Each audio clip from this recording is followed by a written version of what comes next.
السلام عليكم أعزائي المتابعين ورحمة الله وبركاته، والصلاة والسلام على خاتم الأنبياء والمرسلين، وإن شاء الله تكونون بألف صحة وعافية، وكل عام وأنتم بألف خير، والأمة الإسلامية بألف خير.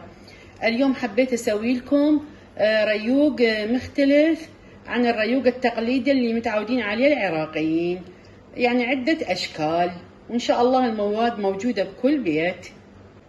أول شي راح أبدي وياكم بالشكشوكة. الشكشوكة هي أكلة موادها متوفرة بكل بيت، وكل الدول العربية يسووها، لكن كل دولة وطريقتها الخاصة، واليوم أنا راح أسوي لكم إياها على طريقتها الخاصة. موادها هنا عندنا بصل وثوم وطماطة قشرناها وثرمناها ناعم، وقليل من الفلفل الأسود، وملح ودهن حار، وكجب ملعقتين طعام، وخل عادي يعني خل تمر همين ملعقتين طعام. والمواد انتم تتحكمون بها حسب يعني عدد افراد الاسره. وبيض همين يعني هو خلينا نقول المكون تقريبا الاساسي بيها. وهسه نضيف الدهن الحار وحسب رغبتكم، تقدروا تسووها بزيت الزيتون، تقدروا تسووها بأي زيت عندكم. وهسه راح نضيف بعد ما سخن الدهن او يعني المادة الدهنية سخنت، راح نضيف البصل والثوم، وقلت لكم تتحكمون بالمواد حسب رغبتكم الشخصية. وهاي همين رشة ملح على البصل. بين ما يستوى البصل اللي خليناه للشكشوكة ضفت بهاي الطاوة الثانية زيت الزيتون حتى أسوي لكم وصفة الفول. وهسه راح أضيف الطماطم.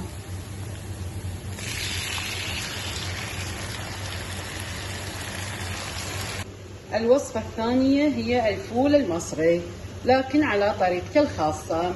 المكونات همين بصل وثوم، وهاي احنا نقول بالعراقي باجلة أو باقلة أو فول يسموها المصريين، هذا علب.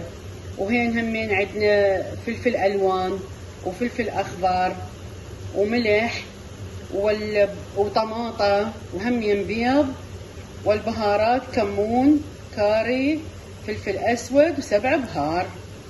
وهسه للوصفة الثانية هي الفول. أول شي راح أضيف البصل والثوم،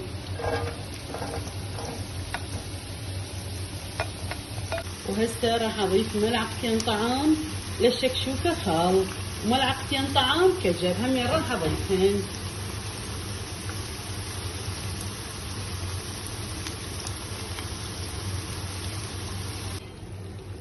وهسه بعد ما تحمصت الطماطة والمواد راح أضيف رشة فلفل أسود.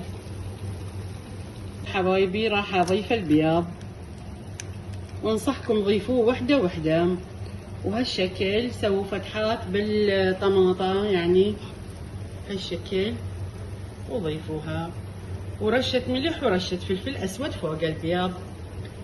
وهاي بعد ما فرغنا كل البيض وخليناه مثل ما قلت لكم رشة ملح ورشة فلفل أسود، راح نتركها على النار هادئة لمدة 20 دقيقة، وقلت لكم حسب يعني الكمية اللي عندكم.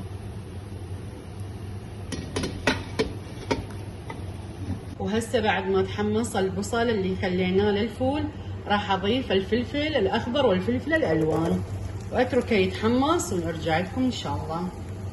وهاي بعد ما تحمصت المواد راح اضيف الطماطم، والطماطة لا تخلوها يعني فترة طويلة على النار، تقريبا دقيقتين.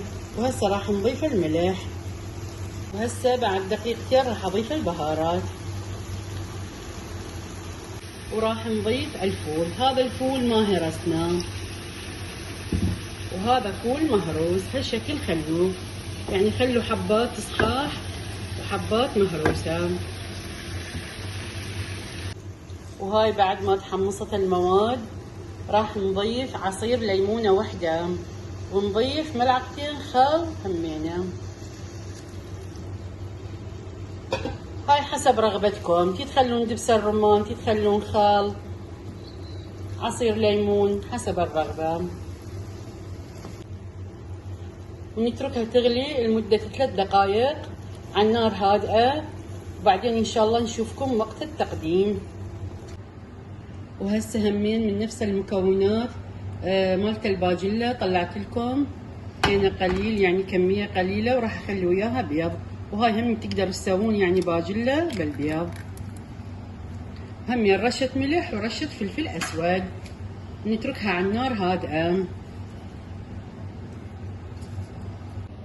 اذا سألتوني على كمية الباجيلا كانت كيلو، والطماطم همين حسب رغبتكم، نص كيلو تتخلون كيلو، هاي حسب الرغبة. الوصفة الثالثة هي صمون بالبيض. المكونات دهن حار، بصل وثوم، وهين عندنا ماجي وملح، فلفل اسود وبيض وصمون. اول شي ضفيت الدهن الحار، وتريدون تسوي بزيت الزيتون زيت عادي هاي بقت يمكم. وراح اضيف البصل والثوم والصمون، نشوفه من يتحمص يعني بهالشكل نقلبه على الوجه الثاني. وهسه حبايبي راح اضيف على البيض، هاي هين خلينا بيض، فلفل اسود، واضيف الماجي والملح، وراح اضيفه على الصمون. وهاي راح اضيف البيض على الصمون، وراح اغطيه ونتركه يتهدى لمدة ربع ساعة على النار هادئة. وهذا الريوق صار جاهز.